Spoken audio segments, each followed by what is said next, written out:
Would you please welcome my friend, Chef Jon Bonell. What's happening out there, ZestFesters? How's everybody doing? Having some fun? Anybody hurt you yet? You know my rule, if they ask you to sign a waiver first, rethink it.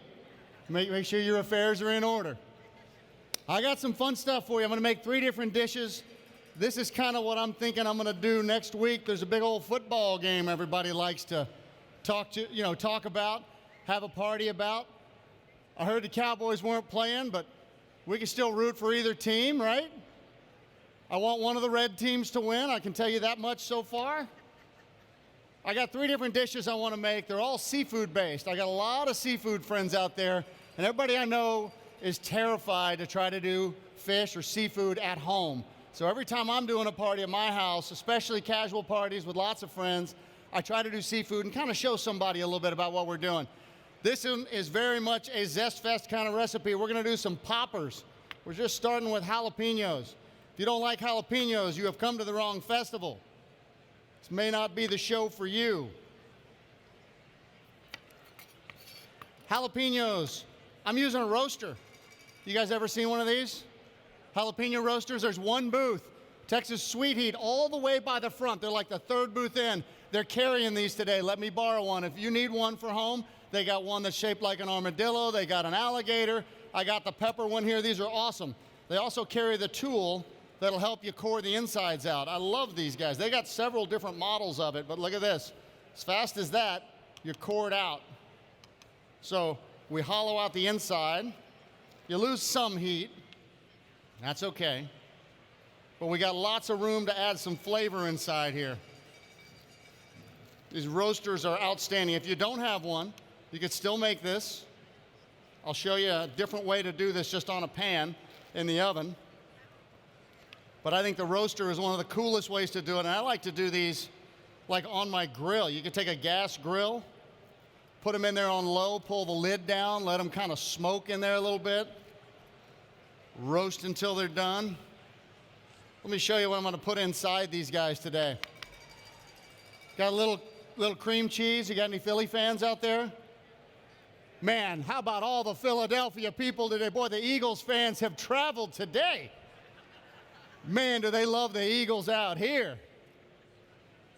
It's the best thing that ever came out of Philly is the cream cheese, right? That way we don't have any riots today. This is wonderful.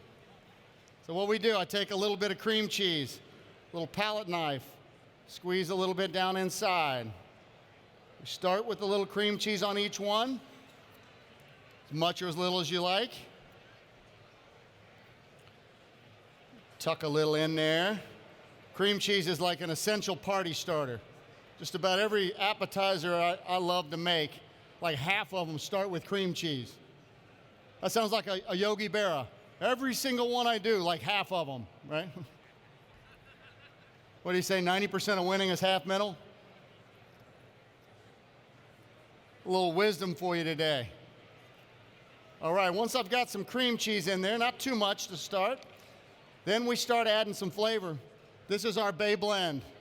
If you like Old Bay, we started with the idea of Old Bay, but I didn't think Old Bay had enough flavor, so we really jack it up with a lot more flavor, little touch of heat. None of my spice blends are gonna hurt anybody, but they all have a ton of flavor. I don't make anything that's more than half salt. If you're ever buying a spice blend and you get a big old can for like $3, I promise you it's over 90% salt. That's the cheapest ingredient. We use a lot more spice. There is salt in there, but we like to balance it. Now I'm gonna put some crab meat in there. Jumbo lump, this is the good stuff. If you're buying crab, it does not start with a K, please. K-Rab is not what we're using here. Your friends are coming over. This is the good stuff. Jumbo lump. You only need a little bit, so go ahead and splurge. We'll put a little hunk of crab down inside each one, at least one hunk of crab for each of these guys. We got them seasoned up. We got a little cream cheese. And then we put a little money in there just so your friends don't think you're going cheap on them, right?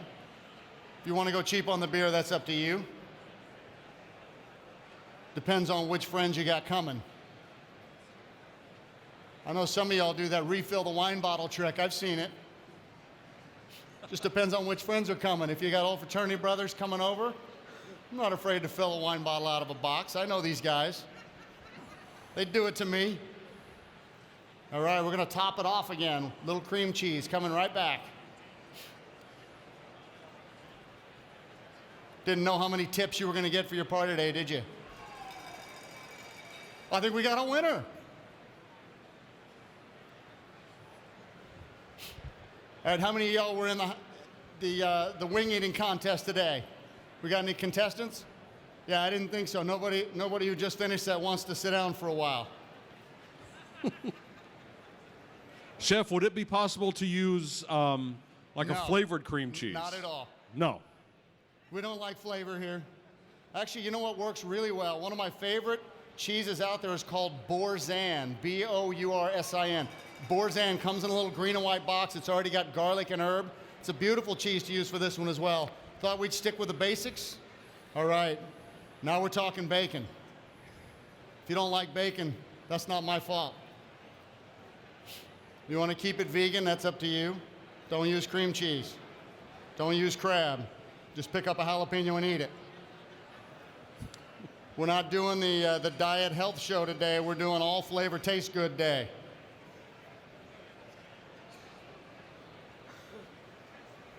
All right, little bacon. Now I want to make sure those stay on there, so I'm gonna use a toothpick just to hold everybody in place. Keeps them from trying to have their own party. And then I promised I'd show you how to do this if you don't have the rack as well. They're selling these racks, again, right there by the front door. Texas Sweet Heat. He's got some really cool shapes. He's got the shape of Texas, armadillos. I bought an Aggie one a couple years ago. I didn't hear anything. I said Aggie. We got any Aggies? Oh, there it is. I married an Aggie, so I'm supposed to be trained on how to do this stuff. All right, if you don't have a jalapeno roaster, just cut one in half lengthwise this way. Okay? Hollow out the insides. I'll use a knife, get just a little bit of those out of there. You don't have to get everything out of the middle, but try to get some of that out, give you a little bit of room to work with. Again, a little cream cheese. Get a little base in there. A little bit of crab. Line a couple like that. Then you wrap them in bacon all the way around. Throw it right on the pan and roast it this way. That'll work too. Now I've got my oven preheated to 425. I'm gonna pop these in and let these guys roast a little bit. The key here is that the crab is already cooked, the cream cheese is gonna get hot. When the bacon's done, the whole thing's done. That's the X factor. You're watching the bacon on this one.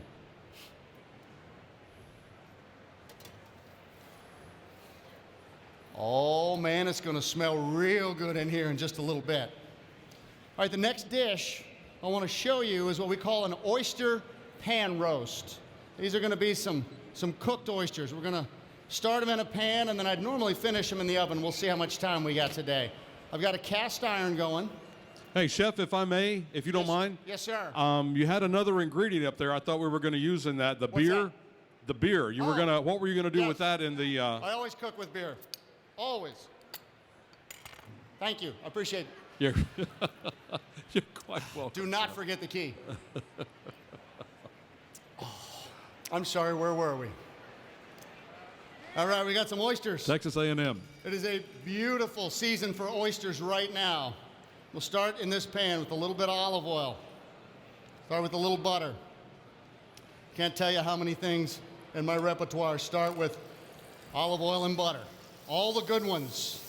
Oh, we are gonna make it smell so good in here. Olive oil and butter. A little bit of garlic. Where'd my bottle opener go? There it is.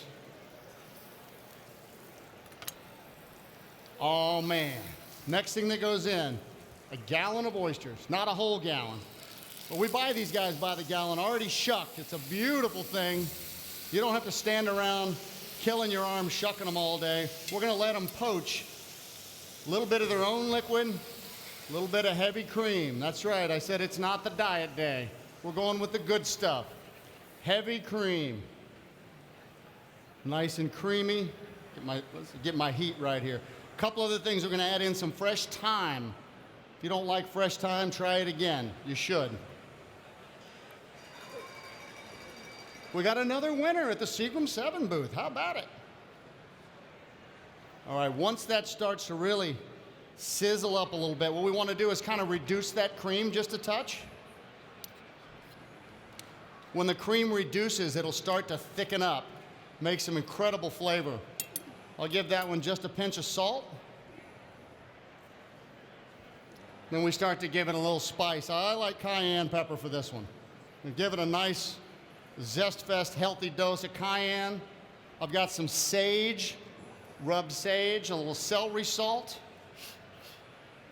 A lot of my favorite flavors, and then we're using a little liqueur called Pernod or Pernod, depending on where you're from and how you like to pronounce things. Little Pernod. That gives it a kind of herbal note that's just outstanding. If you don't have Pernod sitting in your liquor cabinet, what's wrong with you, right? You could also use Galliano. You know that one yellow bottle behind the bar, you always wonder, what is that for? It goes in a Harvey Wallbanger, which I don't think anybody's ordered since 1980s. You could use a little Galliano, you could use a little Sambuca, something with a lot of herbal note to it. We let all these guys kind of poach for a while and start to reduce. I'm gonna go ahead and chop up some of my garnish at the end here because we're gonna need this. There we go. I've got some chopped chives. Chives are an outstanding way to finish a dish. I don't usually cook chives very long because all their flavor disappears. They're very delicate and very volatile. Same thing with a delicate herb like dill. Really does well with seafood. I love dill, but if you cook it very long, you can smell it, but all the flavor disappears. So if you want your drapes to smell like dill, that's great. Cook it all day. If you want to taste it, add it last second. A few shots of hot sauce too, as we are at ZestFest. If you were looking for Bland Fest, I think they got that going in South Lake today, over at the retirement center. It's right by Luby's. We're going ZestFest. We're keeping the heat full front and center. Is anybody in the wrong spot? All right, yes, these oysters are getting very close. Soon as this reduces just a touch more, we're gonna top it with some breadcrumb and some Parmesan cheese. I'll give this just a little bit of our Creole seasoning. That's my all-purpose. When I can't think of anything else or when I'm just grabbing spice, I'm grabbing our Creole blend. None of ours are hot enough that they're gonna hurt you. We don't use any ghost peppers. We don't use any Carolina Reapers. Those are kind of fun. It's a neat novelty, but day in, day out, I can't eat that stuff. I know some of y'all absolutely love it. You put those scorpion chilies in your cereal, but I can't quite do it. It's not for me. All right, we are getting close on that one. Next thing I'm gonna make is some tuna nachos. Don't get no Texaner than that. All right, now that this is reduced just a little bit, I'm gonna turn my heat down and we cover the entire top with some breadcrumbs. I like to use the panko breadcrumbs. Panko breadcrumbs they're on the Asian aisle of any grocery store. They're a much bigger, heavier texture, much crispier breadcrumb instead of that dust that you get, you know, the Italian one in the blue can. I mean, that works for breading and stuff, but if you're trying to get a nice toothy one, panko in the Asian aisle is a much better breadcrumb. And then we've got some Parmesan cheese. Now we're talking. I've got fresh dill all the way around. I've also got some chives. We're gonna let this one sit right here. Normally I'd pop that in the oven and just let it brown on top. I'm gonna go back and check these peppers, see how they're looking. Oh, bacon is halfway home. That gets me happy.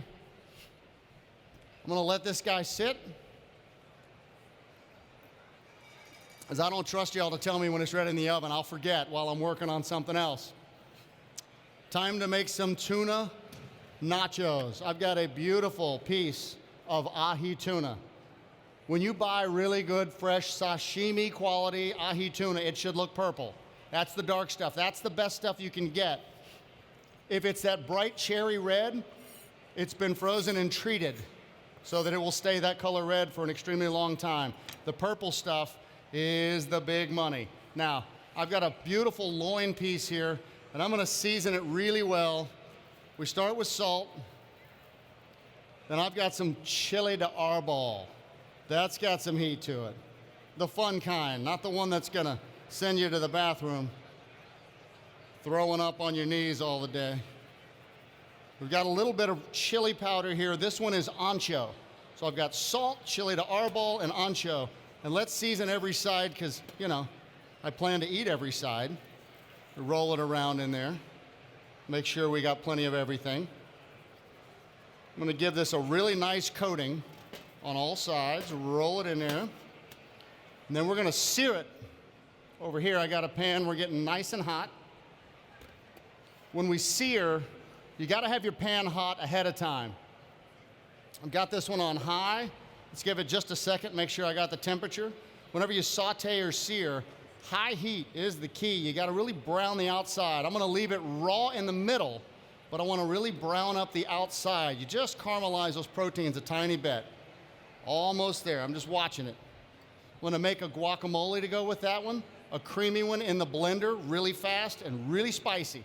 And we're gonna make some nachos with that. All right, now that we got our tuna seasoned up, oh, that's nice and hot. There we go. So the key is, see if it's smoking, that's a beautiful thing. Oil at the last second. When it goes in there, you hear that? That's the applause because you're doing it right. When you're searing, you want to hear that.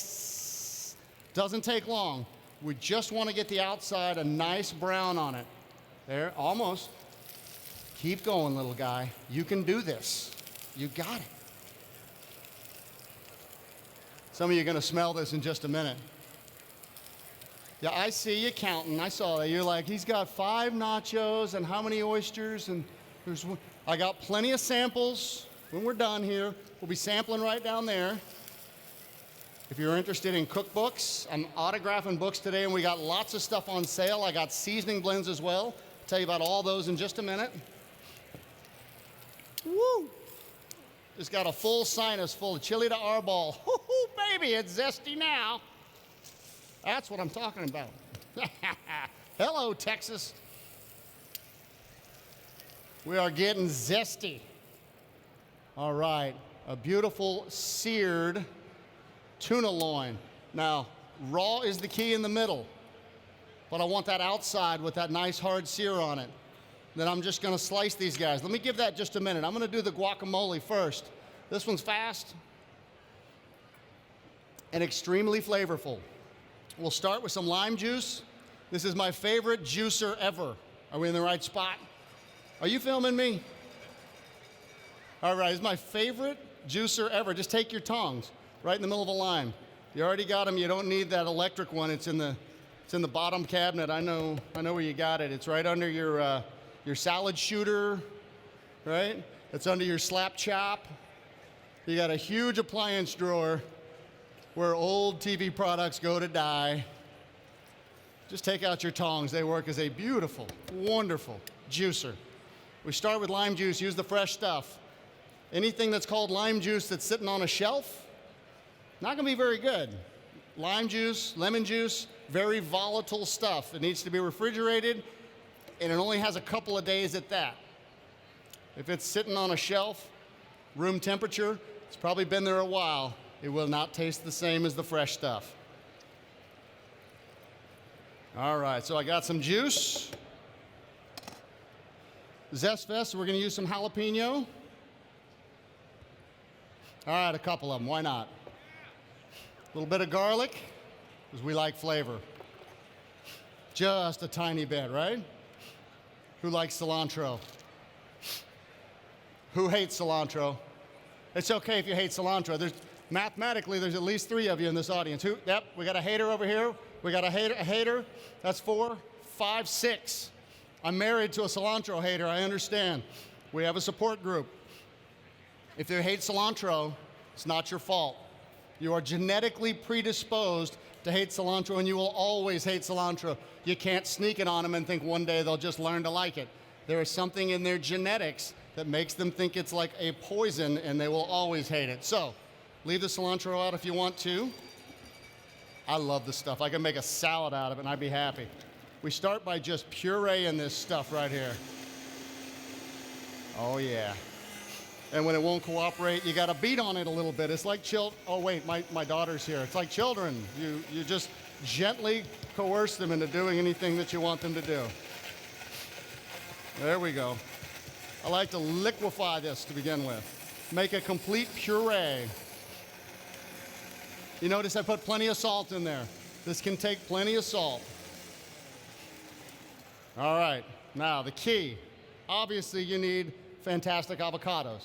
You're not making guac without great avocados. Anybody remember when you could only get avocados certain times a year? You know why you can get them all the time now? NAFTA. Once we could start buying them from south of the border all year round, we got a sustainable all year long avocado crop. So it's not just a summer thing anymore. Open them up, get the pits out by any means necessary. And we'll just scoop that beautiful stuff right on in there. Yes, this is going to be an extremely flavorful one. This is not one I just say grab your chips and go to town. This is one we're using as part of a nacho. It's a component to go with something else. I would lighten up on a couple of those things. You can imagine which ones if we were just making guac by itself. But this one is part of a bigger picture. This one is one of those garnished parts of a dish that carries a lot of flavor with it. You know, when you're talking Super Bowl, you got to have stuff that's flavorful. It's got to be fun. I know you're just watching for the commercials, right?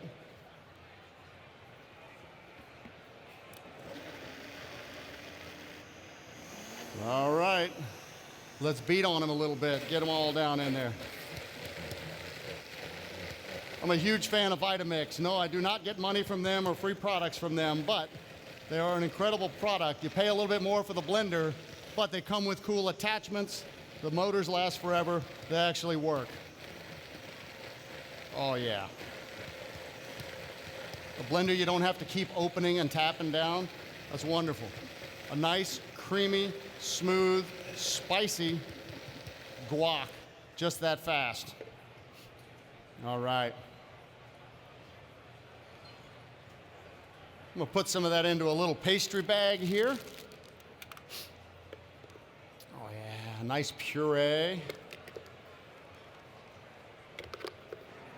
Chef, would this be another opportunity where we might add beer to this recipe? I think it's a fantastic idea. You make an incredible sous chef, Scott. Don't anybody tell you different. Yes, sir. You may have a future here. All right.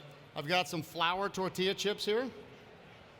Squeezing. Oh, I need a little bigger opening on this one.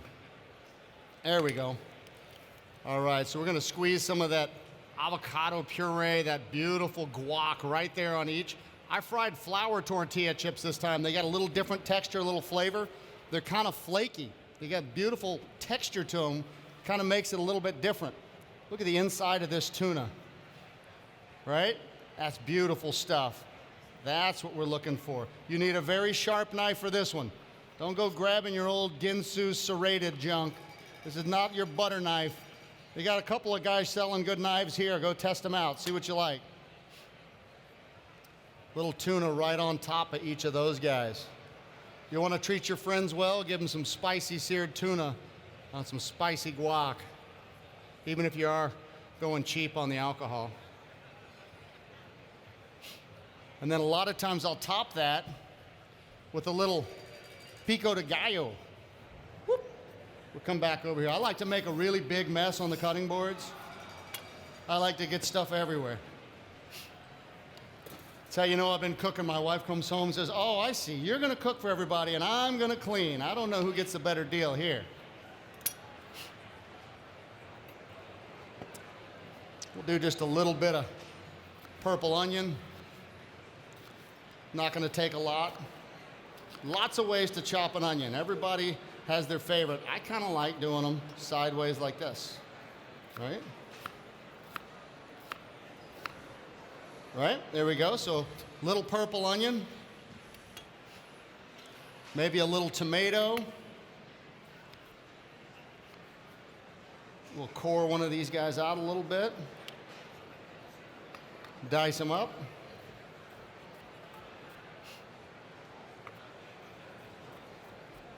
Oh yeah. Just a little cutting board mixture here. I didn't even bring a mixing bowl for this one. A little bit of jalapeno will go in there too. We'll cut that guy right down the middle. If you want to take the heat out, that's your business. I do not.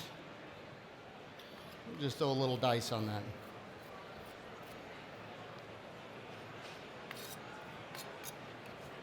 Season it up. A little bit of salt. I'm going to throw a touch of our Bay Blend on there just for a little complexity. We got a lot of lime juice in this dish already, so I'm not going to lime it, but just a nice little garnish on top of there. Gives it that bright freshness at the end. Perfect little crunch. Kind of an instant pico. Gives it some color.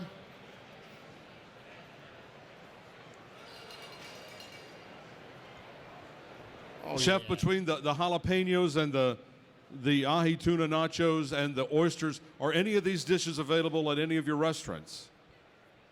They are all available through our catering department, and we'll custom cater anything.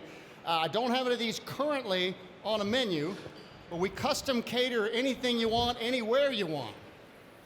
Oh man, is this looking good in here? I get excited.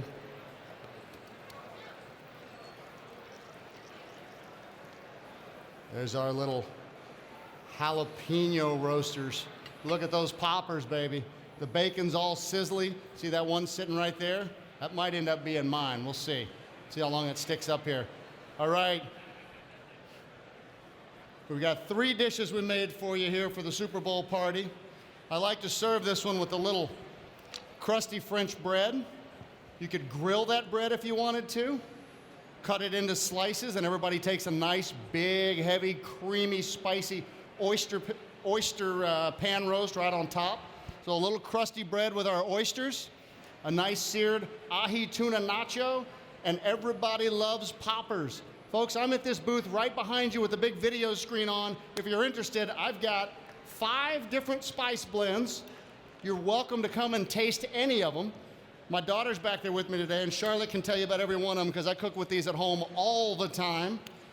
Bonnell's Fine Texas Cuisine is more our restaurant book, kind of the fancy stuff. Texas Favorites, we designed this for the home cook. Lots of wild game, tailgating ideas, all the Texas basics. The guac recipes in here. Waters is our newest, and it's all seafood. If you want to know how to do seafood, we've got it for you. All 5 spice blends and books. We've got lots of package deals and sales. I will be at that booth in about 30 seconds. If you'd like me to sign books for you, you can come taste some of the spices, and we'll be sampling stuff out right down here in just a minute. Chef, I got to ask you. Yes, sir. Between the culinary school in Vermont, maybe a Patriots fan, went to Vandy, maybe a Titans fan. Ooh. We're in Texas, maybe Texans, Cowboys. None of them are in the big game next weekend. Who are you rooting for? We got 2 red teams. I'm rooting for beer sales. I own a sports bar. This is kind of who I'm rooting for right here. Yes.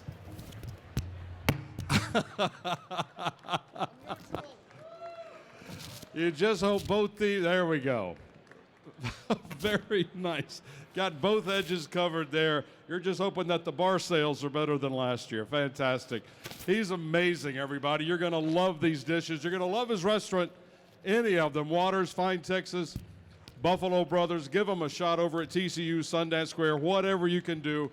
Get to one of Jon Bonell's places. Enjoy the sampling. How about a big hand for my friend, Chef Jon Bonell? Thank you, Chef.